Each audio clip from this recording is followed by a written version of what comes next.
ఈ ప్రాజెక్టులు నిర్వహించడం ఎంతో ఒక యజ్ఞంలాగా చేశారు మీరు అంతా కూడా, ఒక అకుంఠిత దీక్షతో చేసామని చెప్తున్నారు. రాజశేఖర రెడ్డి గారు దీన్ని ప్రతిష్టాత్మకంగా తీసుకున్నారు. కానీ ఇది ధనయజ్ఞం అయిపోయింది, 1,00,000 కోట్లు సంపాదించారు రాజశేఖర రెడ్డి గారు, పొన్నాల లక్ష్మయ్య గారికి దీంట్లో వాటాలు లేవంటారా అనేది కూడా ఇప్పటికీ కూడా విమర్శలు చేస్తూనే ఉన్నారు. చేస్తారు, నేను కాదను. కానీ ఇప్పుడు ఒకటే 1,00,000 కోట్ల ప్రాజెక్టులు పూర్తిగాని నేపథ్యంలో 10 ఏళ్లలో 67-70 వేల కోట్లే ఖర్చు పెడితే 1,00,000 కోట్లు సంపాదించారనే ఆరోపణలో నేతి బీరకాయలు నెయ్యంతుందో గదే ఉంది. ఒక మహానుభావుడు ఒక ఇంటర్వ్యూలో నన్ను 5,000 కోట్లు అని అన్నాడు, 2 నిమిషాల తర్వాత 2,000 కోట్లు అన్నాడు.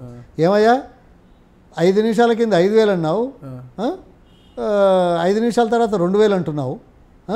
అంటే ఆరోపణలో పసలేదు కాబట్టి, అనాలి కాబట్టి అంటున్నారు అనేది చాలా స్పష్టంగా తెలుస్తూ ఉన్నది.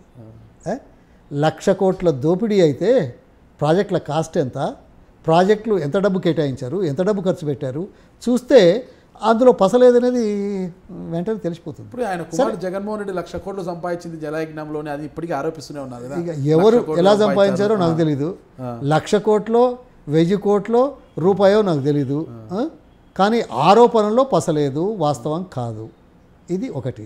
ఈ మాటలు అనేవాళ్ళు కేసీఆర్, చంద్రబాబు అన్నారు.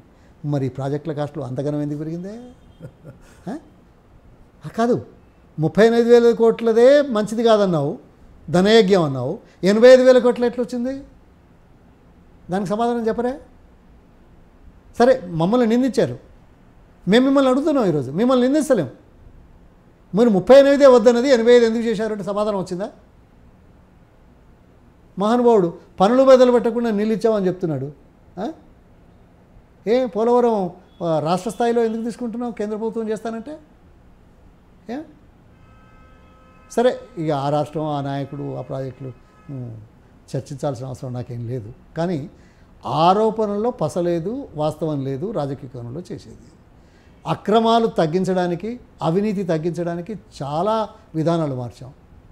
కానీ సమాజంలో అవినీతి అంతు చేస్తామని మేము అనలేదు. మా వ్యవస్థ లోపల అవినీతి లేదని నేను అనలేను. కానీ అవినీతికి ఆస్కారాన్ని తగ్గించడానికి చేసిన ప్రయత్నాలు చరిత్రలో నిలిచే విధంగా ఉన్నాయి. అది కూడా చూడండి అంటున్నాం. అవినీతి రహితంగా ఉన్నదని నేనన్నా, ఎవరన్నా నిజమా? ఉంటుంది. కానీ దాన్ని లేకుండా చేయడానికి ఎవరేం చేశారనేది ముఖ్యం. మేము 38 పెడితే అంత డబ్బు తినడానికి చేశారన్నారే, మీరు 88 పెట్టారంటే సమాధానం ఏది మరి అటువంటిప్పుడు? అందుకోసం రాజకీయ కోణంలో వచ్చే మాటలకు రాజకీయ కోణంగా జవాబులు చెప్తాం రాజకీయ వేదికల మీద. ఎవరేంటో తెలుసు, ఎవరు ఏ స్థాయి నుంచి ఎక్కడికి వచ్చారో తెలుసు, ఎవరి చరిత్ర ఏంటో తెలుసు. అధికారంలోకి రాకముందు, అధికారంలోకి వచ్చిన తర్వాత ఎలా వచ్చిందో ధైర్యంగా చెప్పగలిగేవాడు నిజమైన మనిషి. ఆ నిజమైన మనుషులు ఎంతమందో ఆలోచిద్దాం. లక్ష్మయ్య గారి లాగా ఎక్కడి నుంచి ఎక్కడికి వచ్చాము అనేది. లేకపోతే మీరు తెలంగాణలోనే ప్రాణహిత చేయవల్ల అనేది ఒక ప్రతిష్టాత్మకంగా, ఇప్పుడు దాని డిజైన్లు అంతా మారుస్తాను అది ఇది అంటున్నారు. మార్చాడు కదా, మార్చాడని చెప్తున్నాను కదా. 38,000 80,000 చేశాడు, అదే చేశారు. ఇప్పుడు దాని మీద మీ పోరాటం ఏమైనా ఉందా? పోరాటం ఏది మేము చెప్తా ఉన్నాం జనానికి, అదే చెప్తున్నాం. ఆయన సమాధానం చెప్పట్లేదు, ఎవరిని సంప్రదించలేదు. మేము ఓపెన్గా 48 ప్రాజెక్టుల మీద చర్చించాము. నిపుణులు వచ్చారు, రైతులు వచ్చారు, ప్రజాప్రతినిధులు వచ్చారు అని చెప్పాము. 6 లక్షల ఎకరాలు ఒక భూమి, 1 ఎకరం భూమికి ఇది కాకుండా సేకరించాం. ఇవాళ 10 ఎకరాలు చేయాలంటే ఇంత ఉద్యమం జరుగుతున్నది అని చెప్తున్నాం. ప్రజలు గుర్తిస్తారు. సమయం సమాధానం చెప్తుంది. రెండవసారి సీఎం అయినాక కాదు, సమయం సమాధానం చెప్తుంది. For more news and interviews subscribe to iDream News.